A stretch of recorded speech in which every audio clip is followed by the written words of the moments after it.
कहते हैं ना कि ज्यादा खूबसूरती भी किसी मुसीबत से कम नहीं होती। और अब पूरी दुनिया की नजर भारत पर पड़ चुकी थी। आज मैं आपको उस भारत की कहानी सुनाने जा रहा हूं जिसे कभी सोने की चिड़िया कहा जाता था, जहां के बाजार सोने, मसालों और रेशम की चमक से भरे रहते थे।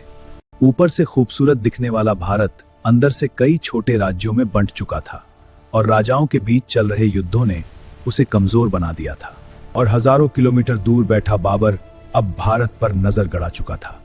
सुना है भारत में बहुत दौलत है। फिर बाबर अपनी सेना लेकर खैबर दर्रे के रास्ते भारत की तरफ बढ़ पड़ा।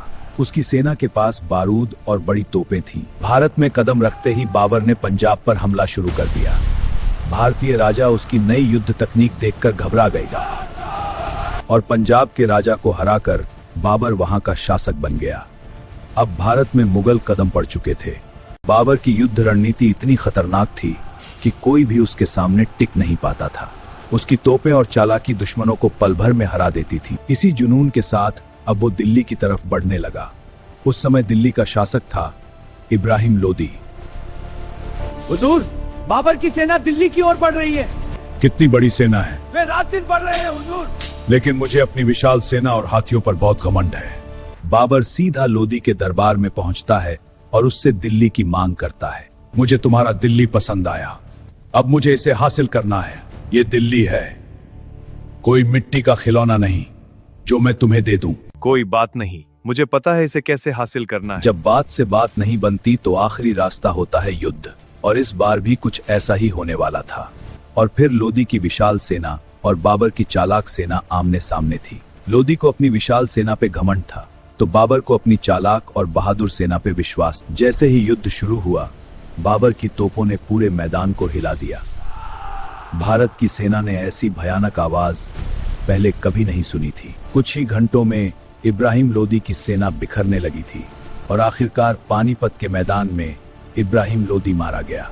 पानीपत की उस जीत ने भारत का इतिहास हमेशा के लिए बदल दिया और उसी दिन भारत में मुगल साम्राज्य की शुरुआत हो गई। हम दिल्ली में हैं।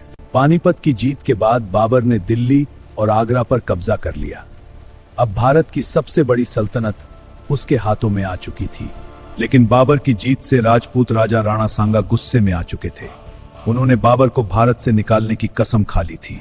सबसे पहले राणा सांगा ने बाबर को एक संदेश भेजा और उससे भारत छोड़कर वापस जाने की मांग किया। बाबर ने भी राणा सांगा को एक खत भेजा।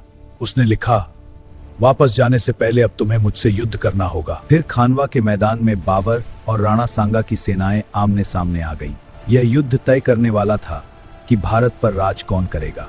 भयंकर युद्ध के बाद बाबर ने राणा सांगा को हरा दिया। बाबर की इन जीतों ने भारत में मुगल साम्राज्य की मजबूत नींव रख दी। बाबर ने अपनी जिंदगी में बहुत से युद्ध लड़े थे, लेकिन अब वो अंदर से बहुत कमजोर हो चुका था। लेकिन मरने से पहले उसने मुगल साम्राज्य की नींव मजबूत कर चुका था। बाबर की मौत के बाद उसका बेटा हुमायूं मुगल गद्दी पर बैठा, लेकिन उसके लिए भारत पर राज करना इतना आसान नहीं था।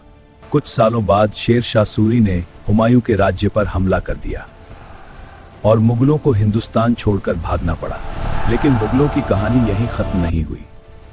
कुछ सालों बाद अकबर ने वापस आकर मुगल साम्राज्य को फिर से खड़ा कर दिया।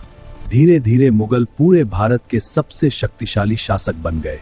अकबर ने सिर्फ तलवार से नहीं बल्कि समझदारी से भी भारत पर राज किया। धीरे धीरे उसने कई राज्यों को अपने साम्राज्य में मिला लिया। गठबंधन और समझदारी से ही हमारी शक्ति बढ़ेगी। मुगल सेना उस समय दुनिया की सबसे खतरनाक सेनाओं में गिनी जाती थी। उनकी तोपों और युद्ध रणनीति से दुश्मन कांप उठते थे। मुगल सिर्फ बहादुर और चालाक ही नहीं थे, बल्कि उनकी संस्कृति और कलाकारी भी पूरी दुनिया में मशहूर थी। धीरे धीरे मुगल संस्कृति भारत की जिंदगी का हिस्सा बनने लगी। कला, संगीत और इमारतों में उनका असर साफ दिखाई देने लगा था। मध्य एशिया से आया बाबर अब भारत के इतिहास का सबसे बड़ा नाम बन चुका था और मुगल साम्राज्य ने आने वाले कई 100 वर्षों तक भारत की पहचान बदल दी थी।